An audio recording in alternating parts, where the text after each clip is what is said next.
മോശയുമേലിയായുമവർ നോറ്റുപവാസം 40 നാൾ യേശു ഈ നോമ്പേറ്റതിനാൽ നാശകനെ തോൽപ്പിച്ചുടനെ. ദൈവ തിരുനാമം മഹത്വപ്പെടുമാറാകട്ടെ. എൻ്റെ പ്രിയപ്പെട്ട സഹോദരി സഹോദരന്മാർ, ശുദ്ധമുള്ള ലൂക്കോസിൻ്റെ സുവിശേഷം 1-ാം അധ്യായത്തിൽ 49-ാമത്തെ വാക്യമാണ് ഇന്നത്തെ ചിന്താവിഷയം. ശക്തനായവൻ എന്നിൽ വലിയ കാര്യങ്ങൾ നിവർത്തിച്ചിരിക്കുന്നു.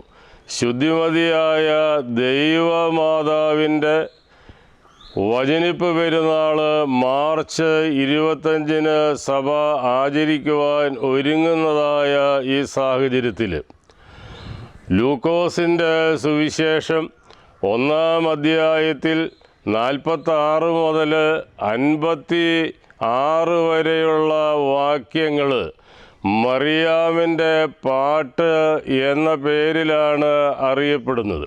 മറിയാമിൻ്റെ പാട്ട് എന്ന് വിശേഷിക്കപ്പെടുന്ന ഈ വേദഭാഗത്ത് 49-ാമത്തെ വാക്യമാണ് ശക്തനായവൻ എന്നിൽ വലിയ കാര്യങ്ങൾ നിവർത്തിച്ചിരിക്കുന്നു. അപ്പോൾ ശുദ്ധിമതിയായ ദൈവമാതാവിൻ്റെ വചനിപ്പ് പെരുന്നാൾ മാർച്ച് 25-ന് ഒരിക്കൽ കൂടി നാം ആചരിക്കുന്നു.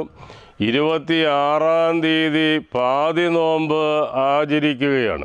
അപ്പോൾ ശുദ്ധിമതിയായ ദൈവമാതാവ് നമുക്ക് നൽകുന്ന പ്രബോധനം ദൈവ തിരുസന്നതിയിൽ പ്രാർത്ഥിക്കുകയും ഉപവസിക്കുകയും ദൈവത്തിൻ്റെ തിരുസന്നതിയിൽ തങ്ങളെ തന്നെ സമർപ്പിച്ച് ജീവിക്കുകയും ചെയ്യുന്നവർക്ക് ദൈവത്തിൻ്റെ ഇടപെടലുകൾ അതിശക്തമായി അനുഭവപ്പെടുമെന്ന് ജീവിത അനുഭവത്തിലൂടെ ശുദ്ധിമതിയായ ദൈവമാതാവ് ലോകത്തോട് വിളിച്ച് പറയുകയാണ്.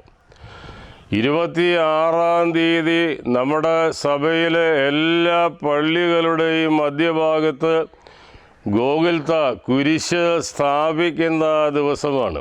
അപ്പോൾ കുരിശെന്ന് പറയുന്നത് ക്രൈസ്തവ ജീവിതം നയിക്കുന്നവരെ സംബന്ധിച്ചിടത്തോളം രക്ഷയുടെ മാർഗമാണ്. ഒരു ക്രിസ്ത്യാനിയെ സംബന്ധിച്ച് രക്ഷയ്ക്ക് വേറെ ഉപാധികളൊന്നുമില്ല, കുരിശാണ് രക്ഷ എന്ന് മാർച്ച് 26-ാം തീയതി നടക്കുന്ന പാതി നോമ്പിൻ്റെ വിശുദ്ധ കുർബാനയും കർമാദികളും നമ്മെ ഉത്ബോധിപ്പിക്കുന്നു. അപ്പോൾ വലിയ നോമ്പിൻ്റെ ഈ കാലയളവിലൂടെ കടന്നു പോകുമ്പോൾ വലിയ നോമ്പിനെ മരുഭൂ യാത്രയായിട്ടാണ് സുറിയാനി സഭയുടെ പിതാക്കന്മാർ പഠിപ്പിക്കുന്നത്. അപ്പോൾ മരുഭൂ യാത്രയിലൂടെ ഒരു പച്ചപ്പ് കണ്ടെത്തുവാനുള്ള പ്രയാണമാണ് വലിയ നോമ്പിൻ്റെ ആചരണം. അപ്പോൾ മരുഭൂമിയിൽ പച്ചപ്പ് കണ്ടെത്തുവാൻ കഴിയുമോ എന്ന ചോദ്യം ഈ വലിയ നോമ്പിൻ്റെ കാലയളവിൽ ഏറെ പ്രസക്തമാണ്. മരുഭൂമിയിൽ പച്ചപ്പ് കണ്ടെത്താൻ കഴിയുമെന്നാണ് സത്യവേദപുസ്തകം നമുക്ക് പറഞ്ഞു തരുന്നത്. പഴയ നിയമത്തിൽ ഹാഗാർ മരുഭൂമിയിൽ വെച്ചാണ് ദൈവത്തെ ദർശിച്ചത്. പഴയ നിയമത്തിൽ മോശ മരുഭൂമിയിൽ മുൾപ്പടർപ്പിൽ വെച്ചാണ് ദൈവത്തെ കണ്ടുമുട്ടിയത്. പഴയ നിയമത്തിൽ ഏലിയ പ്രവാചകൻ മരുഭൂമിയിൽ വെച്ചാണ് ദൈവത്തെ കണ്ടുമുട്ടിയത്.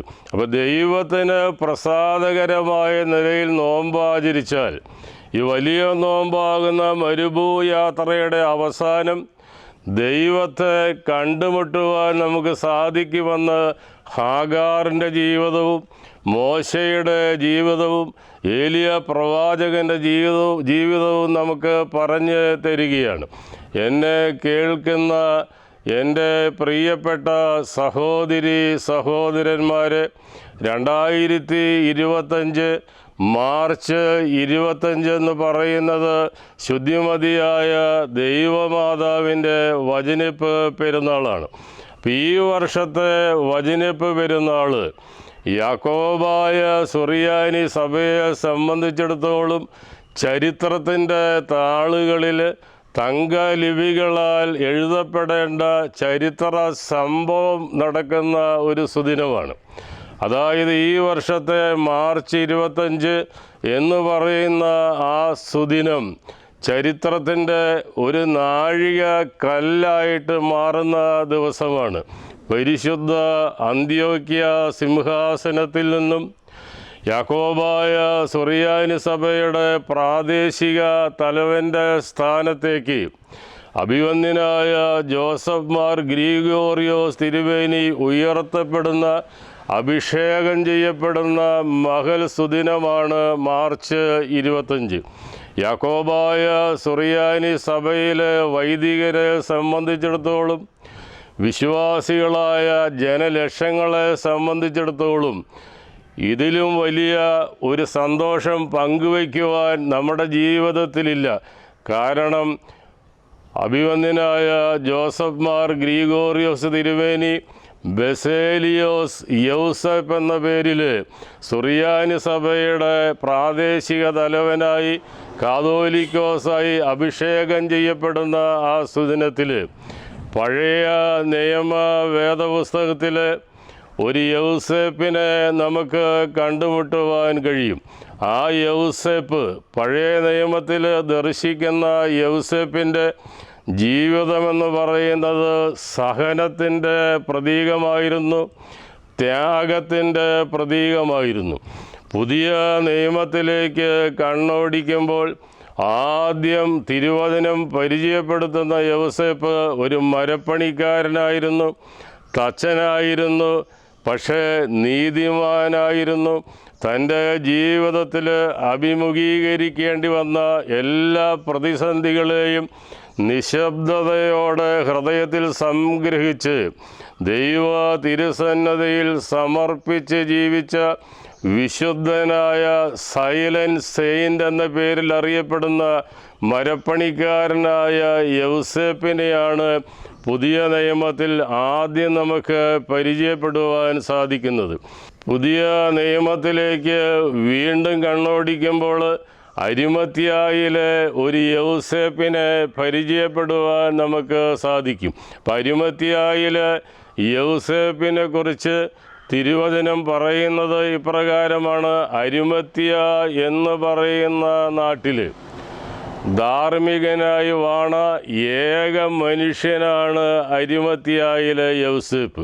അപ്പോൾ പഴയ നിയമത്തിൽ പരിചയപ്പെടുന്ന യൗസേപ്പിൻ്റെ സഹനവും ത്യാഗവും, പുതിയ നിയമത്തിൽ വിശുദ്ധനായ യൗസേപ്പ് പിതാവിൻ്റെ നീതിബോധവും, അരിമത്യായിലെ യൗസേപ്പിൻ്റെ ധാർമ്മിക ബോധവും, ഇതെല്ലാം ഒന്നിച്ച് ഒരുപോലെയാണ് അഭിവന്ദ്യനായ ജോസഫ് മാർ ഗ്രിഗോറിയോസ് തിരുമേനിയിൽ സമ്മേളിക്കുന്നത്. കാരണം സഹനത്തിൻ്റെ ഒരു മാർഗത്തിലേക്കാണ് തിരുമേനി ഉയർത്തപ്പെടുന്നത്. ത്യാഗോജലമായ ഒരു ജീവിതം തിരുസഭയ്ക്ക് വേണ്ടി നയിക്കുവാനും നേതൃത്വം കൊടുക്കുവാനും വേണ്ടിയാണ് അഭിവന്ദ്യ പിതാവ് വിളിക്കപ്പെടുന്നത്. എല്ലാത്തിലും ഉപരി യാക്കോബായ സുറിയാനി സഭയുടെ അകത്ത് നിന്നുകൊണ്ട് ധാർമ്മികത കൈവെടിയാതെ എല്ലാ പ്രതിലോമ ശക്തികളെയും പ്രതിരോധിച്ചുകൊണ്ട് തിരുസഭയുടെ അമരക്കാരനായി നിന്നുകൊണ്ട് യാക്കോബായ സുറിയാനി സഭയ്ക്ക് ഒരു പുതിയ ഉണർവ് പ്രദാനം ചെയ്യുമെന്നുള്ള വലിയ പ്രതീക്ഷയാണ്, പ്രത്യാശയാണ് സാധാരണക്കാരായ വൈദികരും അതുപോലെ തന്നെ സുറിയാനി സഭയിലെ വിശ്വാസി സമൂഹവും പുലർത്തുന്നത്. അതുകൊണ്ട് തന്നെ 2025 മാർച്ച് 25 ലെബനോനിൽ വെച്ച് നടക്കുന്ന സുറിയാനി സഭയുടെ പ്രാദേശിക തലവൻ്റെ സ്ഥാനത്തേക്ക് അഭിവന്യ പിതാവ് ഉയർത്തപ്പെടുമ്പോൾ യാക്കോബായ സുറിയാനി സഭയെ സ്നേഹിക്കുന്ന, ആ സഭയിൽ വിശ്വസിക്കുന്ന ഓരോ വൈദികനെയും വിശ്വാസികളെയും സംബന്ധിച്ച് ഏറ്റവും വലിയ സന്തോഷം പ്രദാനം ചെയ്യുകയാണ്. എല്ലാറ്റിലും ഉപരി 2025 മാർച്ച് 25 എന്ന് പറയുന്ന ആ ദിവസം യാക്കോബായ സുറിയാനി സഭയുടെ ചരിത്രത്തിലെ ഒരു നാഴികക്കല്ലായി മാറുകയാണ്.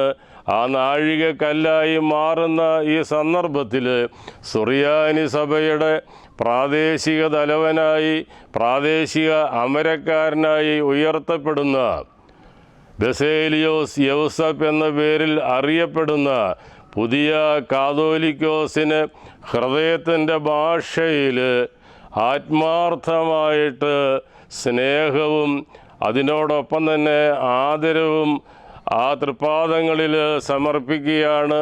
ദൈവം നിങ്ങളെ അനുഗ്രഹിക്കട്ടെ.